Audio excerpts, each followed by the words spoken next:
in Nebraska, then I moved to Detroit. Took a trip out to Boston, making moves with my boy. Me and Shorty, we get it. Some white bitches for business. Get that blow for the law.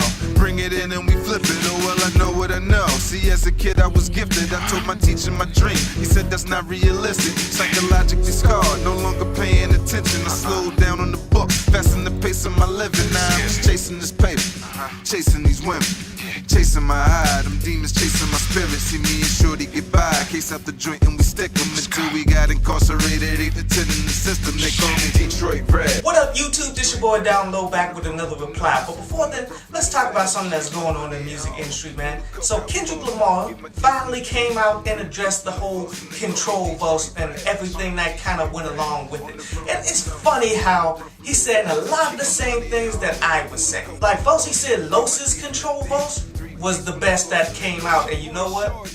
Yeah. Los is a fucking problem, man.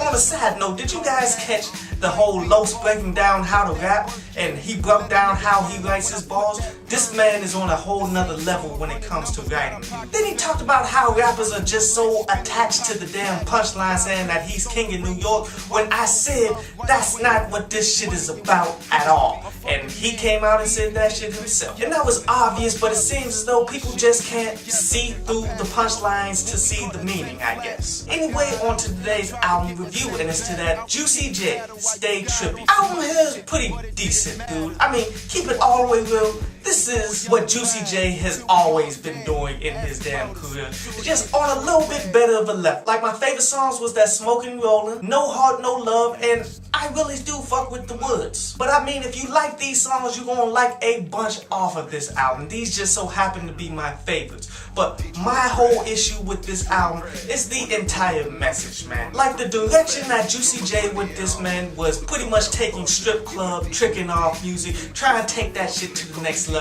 And I hate that shit all the fucking way, because that's just means for people to think that they're doing something when they're blowing money on dumb shit. That's just means for people to justify being super saver hoes and shit. See, tricks think that they get status because they pay women for sex and shit, when you get nothing but broke. Like a lot of Juicy J's projects, man, you tend to see the repetitiveness of the tracks too. Like, a lot of these tracks are all along the same lines. There's not that great of diversity there. But yet some of these songs just aren't as strong as the other songs, meaning that I'm only going to stick to these few songs that I'm going to listen to. And also, there's an interesting thing about this album too.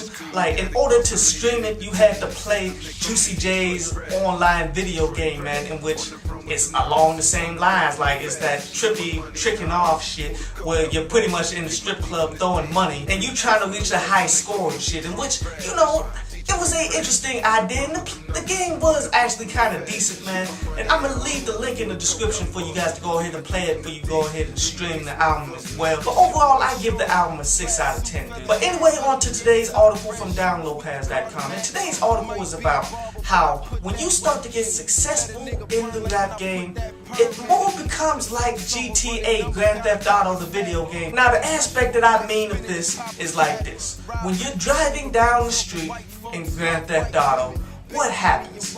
People who have nothing to do, you're not even driving crazy, these motherfuckers just jump in the way and get hit by your fucking car. That shit is pretty similar to this game, man. Like, when you start to be successful, people just come out of nowhere and just try to jump in your fucking way. Family members like third, fourth cousins and shit pop up like, yeah, you remember me, man? Why don't you help me put my shit out type shit. This is really just the natural aspect of the fucking game, man, and something that you just have to deal with. And honestly, what most people do is they just ignore everybody and keep it fucking moving. Kinda understand why these famous rappers, man, they make it so fucking difficult for anyone to fucking contact them.